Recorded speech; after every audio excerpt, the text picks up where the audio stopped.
ইউটিউবে বন্ধুরা আমি কিভাবে ভিডিও বানাই, হ্যাঁ অনেকেই বা আপনি কিভাবে ভিডিও বানাবেন এটা অনেকে সার্চ করেন। তার কারণ অনেকে ভিডিও প্রথমবার বানাতে গিয়ে থমকে যান। কি ভিডিও বানাবেন, কিভাবে কথা বলবেন, ল্যাঙ্গুয়েজ কিভাবে থ্রো করবেন, কোন টপিকে বানাবেন, কি ডিভাইস ইউজ করবেন, এই যাবতীয় প্রশ্নের উত্তর পেতে পেতে আপনার আলটিমেটলি আর ভিডিও হয়তো বানানো হয় না। তাই আজকের এই ভিডিওতে আমি আপনাকে দেখানোর চেষ্টা করব যে আমি ঠিক কিভাবে ভিডিও বানানোর জন্য স্টেপগুলো ফলো করি। ভিডিও বানানোর আগে প্রথম আপনাকে ভাবতে হবে যে আপনি কোন টপিকে ভিডিও বানাবেন। যদি আপনি ব্লগ ক্রিয়েট করবেন তাহলে সেই টপিকে কিছু টপিক আপনি সার্চ করবেন। হ্যাঁ বন্ধু, কোন জায়গায় আপনি ঘুরতে যাবেন, আপনার ডেইলি লাইফস্টাইলের ব্লগ দেখাবেন, নাকি আপনি আপনার ওয়াইফের সঙ্গে গল্প করছেন সেই ভিডিও আপনি তুলে ধরবেন। এবার যদি আমার মতো ভিডিও আপনি বানাতে চান, মানে টেক রিলেটেড, তাহলে এই ভিডিও বানানোর জন্য আপনাকে যেটা প্রথম করতে হবে সেটা হচ্ছে আপনার স্মার্টফোন অথবা একটা ডিএসএলআর ক্যামেরা দিয়েও আপনি শ্যুট করতে পারেন বন্ধু। দেখুন, যদি আপনাকে ডিভাইসের কথা বলি, আপনি এই যে সাউন্ড ডিভাইসটা দেখছেন এটা একটা ওয়্যারলেস সাউন্ড ডিভাইস, যেটা রডের থেকে নেওয়া। ঠিক আছে, এই ধরনের সাউন্ড ডিভাইস কিন্তু অনেক কস্টলি হয় বন্ধু। তাই শুরুতে এই ডিভাইস আপনার না কিনলেও চলবে। আপনি সিম্পলি 1000 টাকার একটা বয়া মাইক দিয়েও আপনার ভিডিও শ্যুট করতে পারেন। এই ধরনের ডিভাইস থাকলে একটা সুবিধা যেটা হয় কি, যে আপনি বিভিন্ন জায়গায় ঘুরে ঘুরেও ভিডিও শ্যুট করতে পারেন এবং ওয়্যারলেস পদ্ধতিতে আপনি শ্যুট করতে পারছেন এবং সাউন্ড কোয়ালিটি মোর দেন বেটার হবে। শুরুর দিকে আমি আপনাকে সাজেস্ট করব বন্ধু যে আপনার এই সব ডিভাইসের দিকে না ঝুঁকে, অ্যাক্সেসরিজের দিকে না ঝুঁকে, গ্যাজেটের দিকে না ঝুঁকে আপনার সিম্পলি আপনার ভিডিওগুলোকে বানিয়ে নেওয়া উচিত। লাইটস আমি কি ব্যবহার করি? আমি গোডেক্সের লাইট ব্যবহার করি, একটা দুটো তিনটে বা বিভিন্ন ধরনের কালারফুল লাইট আমার কাছে রয়েছে। আপনার কাছে নেই তাহলে কি আপনি ভিডিও বানাবেন না বন্ধু? না, ভুল করছেন। আপনি ডে লাইটকে ইউজ করুন, বাইরের ন্যাচারাল লোকেশনকে ইউজ করুন, আপনার বক্তব্যকে তুলে ধরুন আর বানিয়ে ফেলুন আপনার প্রথম ভিডিও। যে কোনো টপিকে ভিডিও বানাতে গেলে দরকার প্রথম হচ্ছে টপিক।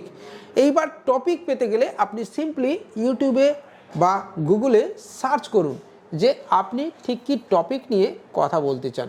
যদি আপনি ইউটিউব টিপস দিতে চাইছেন আমারই মতো, তাহলে আপনি ইউটিউব টিপসের ব্যাপারে আগে নিজে জানুন যে কী কী আপনাকে জানতে হবে আর ঠিক কী কী বলতে হবে। আপনি থাম্বনেল মেকিং করছেন আমারই মতো, আপনি কোনো ভিডিও এডিটিং দেখাতে চাইছেন আমারই মতো, তাহলে সেই ভিডিও এডিটিং কিভাবে হবে সেটা কিন্তু আপনাকে জানতে হবে।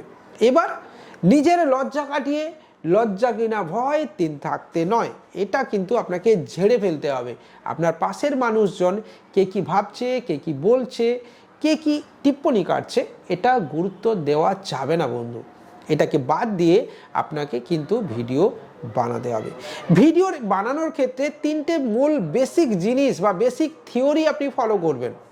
একটা থাকবে ইন্ট্রো, যেমন আপনি আমার ভিডিওতে লক্ষ্য করবেন প্রথমে 50 সেকেন্ড বা 1 মিনিটের একটা ইন্ট্রো আপনাকে আমি দিচ্ছি, যেখানে আমি আপনাকে বলছি যে কি টপিকের উপরে কথা বলবো। হ্যাঁ বন্ধুরা, দিস ইজ দ্য ইন্ট্রো।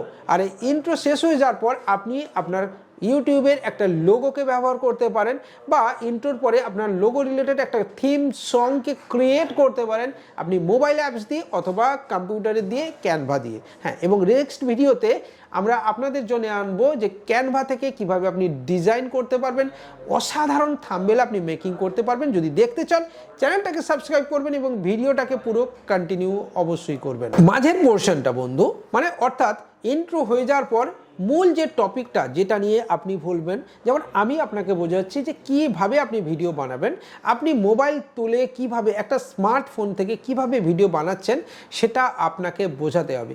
আপনি ঠিক কি দেখাচ্ছেন, কি বলছেন, কি শুরুতে যেটা আপনি থাম্বনেলে লিখেছেন সেটা আপনাকে এক্সপ্লেন করে দিতে হবে এই মধ্যিখানের বিষয়টাতে। অর্থাৎ একটা ভিডিও যদি প্রথম 1 মিনিটের ইন্ট্রো ধরি, তাহলে শুরুর দিকে মোটামুটি 5 থেকে 7 মিনিট বা 10 মিনিটের মধ্যে একটা বিষয়বস্তু নিয়ে টপিক আপনাকে বানাতে হবে। এরপরে থাকবে শেষ পার্ট বা ফিনিশিং স্টেজে এসে মোরাল অফ দ্য স্টোরি, এই ভিডিও থেকে আপনি কি শিখলেন সেটা আপনাকে কিন্তু এই ভিডিওর শেষ পার্টে এসে বলতে হবে এবং বুঝিয়ে দিতে হবে আপনার ভিউয়ার্সদেরকে। তো যেমন আমি আপনাদেরকে এই ভিডিও থেকে বোঝানোর চেষ্টা করলাম যে আপনি ঠিক ভিডিও কিভাবে বানাবেন। প্রথমত কোনো গ্যাজেটের দিকে লক্ষ্য না রেখে আপনার কাছে যা স্মার্টফোন রয়েছে, যে গ্যাজেট রয়েছে সেটার দিকেই আপনি নজর দিন। কোনো রকম কোনো বৈভব বা দেখানোর দিকে নজর না দিয়ে, প্রচুর টাকা ইনভেস্টমেন্ট না করে আপনি শুরুতেই আপনার মতো করে একটা ফার্স্ট ভিডিও ইমপ্রেশন বা ফার্স্ট ভিডিও ক্রিয়েট করে ফেলুন আর সেটাকে আপলোড করুন আপনার সোশ্যাল মিডিয়া চ্যানেলে। আর অবশ্যই আমার এই ভিডিও ভালো লাগলে একটুখানি লাইক করে দেবেন আর চেষ্টা করবেন একটা ভালো থাম্বনেল বানানোর, যেটা কোয়ালিটিপূর্ণ হবে। দেখবেন ধীরে ধীরে আপনি আপনার কোয়ালিটি ইমপ্রুভ করবেন এবং চ্যানেলটাকেও গ্রো করতে পারবেন। পরের দিনে আমরা একদম মুভ করে দেখাবো কোথায় কোথায় আমরা কিভাবে বসছি, কিভাবে আউটডোর লোকেশানে শ্যুট করছি এবং আউটডোর লোকেশানকে শ্যুট করার যে ফায়দা, আউটডোর লোকেশানে শ্যুট করলে কি ফায়দা আপনি পাবেন, সেটাও নেক্সট ভিডিওর মাধ্যমে আমরা আপনাদেরকে তুলে ধরবো। দেখা হবে পরের দিন। বাই।